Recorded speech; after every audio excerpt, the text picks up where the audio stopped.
Kan otak itu bergelombang. Kalau Alzheimer tuh kan dia gendut gitu Iya, bergelombang kayak gitu kan. awan lah gitu dok. Jadi ada benjolan, ada lekukan. Iya. Itu benjolannya, lekukannya tuh gede. Jadi seperti mengkeret gitu loh otaknya. Benjol, ininya dalam, ini dalam gitu. Dekok gitu ya. Jadi saya sama profesor saya, tuh itu Alzheimer tuh. Ini penyakit ini. Jadi dengan melihat dari luar itu tahu itu Alzheimer. Otaknya mengkeret. Bisa nggak dok kita pakai patokan kayak tadi dok? Otak yang bagus kita cemplungin ke air, kalau dia tenggelam bagus. Nggak usah. Kalau orang-orang yang misalnya kayak begitu tuh biasanya atrofi otak, Frankie. Atrofi. Jadi pada waktu kita CT scan atau MRI itu kelihatan tuh memang itu cekung gitu loh. Jadi otaknya mengkeret sehingga nih sebenarnya ini kan otaknya nempel ke tulang sebenarnya. Dia rata gitu. Memang benjol-benjol tapi relatif rata.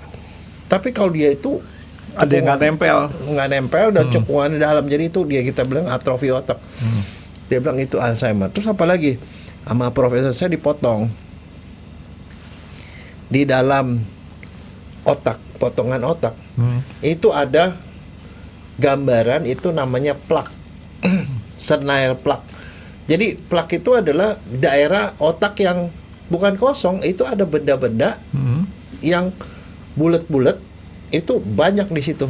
Mestinya gini loh, orang otak itu isinya sel-sel saraf kan.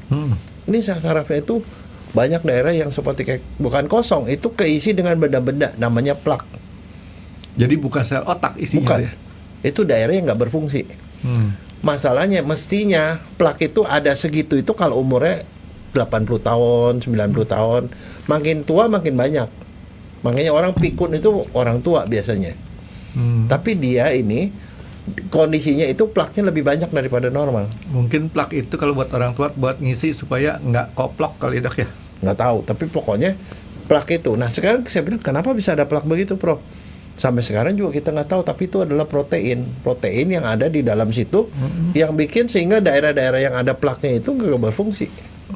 Simak cerita selengkapnya di YouTube channel X Undercover dan jangan lupa di subscribe.